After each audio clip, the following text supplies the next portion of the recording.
What's going on, everybody? I want to give you guys a little bit of a trade idea here on a trade that I just took on Tesla. Um, so I got into this trade maybe about 25 minutes ago from now. It's currently 10:30 a.m. Pacific Standard Time, and the reason why I got into this trade was two reasons. Okay, so obviously I let everyone in the Discord community know that this is a high risk trade. And the only reason I say that is because obviously the NASDAQ futures were down almost 200 points. This is going against the day's trend. So what that means is if the current trend of the day is down and I'm going reverse trend, I'm going against what the overall market is doing. Now, I'm just looking for a little bit of a bounce here. I'm not expecting Tesla to get back up to all-time highs today or even tomorrow. Obviously, we know we got CPI data this week. Things could absolutely explode as numbers come in a little bit lower, or if things remain hot, we could obviously dip below that as well. But one of the main reasons, technically, because I am a technical based trader, the reason why I entered this trade is I was looking at the daily chart here, and obviously we know it's coming off of the all-time recent highs here of $942. We broke this 200-day moving average, quickly back tested the 10, and today you can see we kind of we broke the consolidation from yesterday and started working our way down. Now if you kind of look at this line right here, this blue line that I'm kind of highlighting, one reason why I was a little bit more comfortable going and taking this high risk trade is because if you go back here to July the 22nd, you can see that this area acted as a level of resistance, right? So as we broke up this prior time before, we got rejected here, came all the way back down to the 10-day moving average, and on this second attempt here was able to put in that nice run up. So what this was is now just a break and retest of that original breakout spot. I hope you guys are following along with me.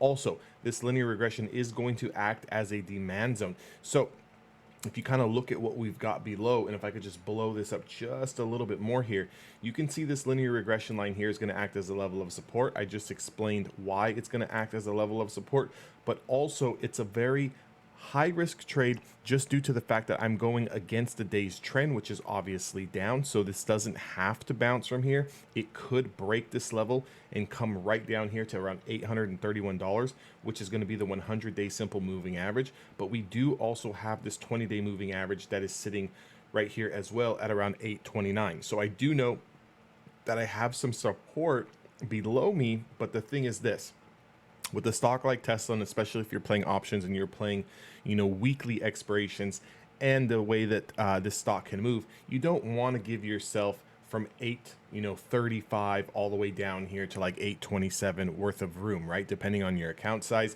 If you're taking multiple contracts, you can take a pretty good sized hit here. So all I am doing here, based on this low wick, that where we bounced off this linear regression, off this prior resistance zone here, I'm just going to use the day's low as my stop.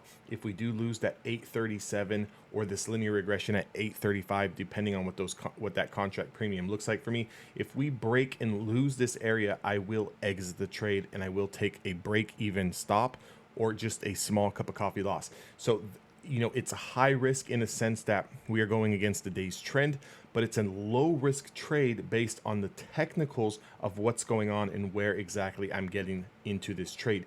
Now, I don't expect it to get all the way back up to the 10 or 5-day moving average. Obviously, that price is sitting around 887, 910 at the 200-day moving average. What I would be looking to do is sell into this next area of supply. That's one of the reasons why I have all of these indicators, all of these moving averages on my chart, is because I would like to know that when something happens, where potentially could we stop, and if we do bounce, where could potentially we bounce to. So I am going to look to sell this into 850, 859, just depending on the overall direction of the market. Now, if the market decides to roll over today and it starts to get aggressive to the downside, I will just sell out. I am green on the position right now. If I could just take a look. So currently up around $900, and it's 8.22% in the money here. And I do have 840 calls. Okay, so I have 840 calls, and they're currently up around 7.88%, which is around 850 now. Obviously, this is going to bounce around a little bit. If you do not want to manage this on a daily time frame, what you could do is look at the hourly time frame here. And if, like I said, I'm using the day's lows as my stop, what I can do here is just put a simple trend line. And obviously, if the stock price breaks this trend line, breaks this trend line here, I would just exit the trade. Now, if we look at the hourly time frame, you can see that we are running into this 5-day moving average at around 850. So we could entirely bounce to 850, consolidate, and then roll over, and then I would be at a break even or a small loss on this trade, which is going to be okay. It's completely fine. I'm going to go ahead and assume that risk.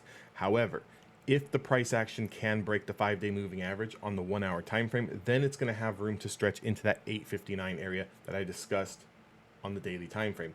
If we go to a smaller time frame like the 5-minute here, and I'm going to make this a little bit bigger so everyone can see, we can see these days lows here at around 838. This is obviously my stop. We do have a lower Bollinger Band here. Big sell-off into this support. Now we are starting to bounce. Now we are back over this 20-day moving average on a 5-minute time frame. And if we can clear out this price action here and get above this Bollinger Band, we can stretch to that 851, 852 area. And obviously on the 5-minute time frame, anything over this 852 area has room to stretch to what? That 858, 859 area. So you can see how all of the charts kind of correlate. Again, this does not have to get up here. It does not have to get up here. As you can see, we're breaking down now. This chart can definitely break down below 845 and then come all the way back down to 838 and continue to lose that as well. So I have to keep a tight leash on this trade, but I just kind of wanted to give you guys a trade idea. Again, I did post this in my Discord community, so if you guys would like to join that, definitely join that. That link is down in the description box below, and I'll see you guys on the next one.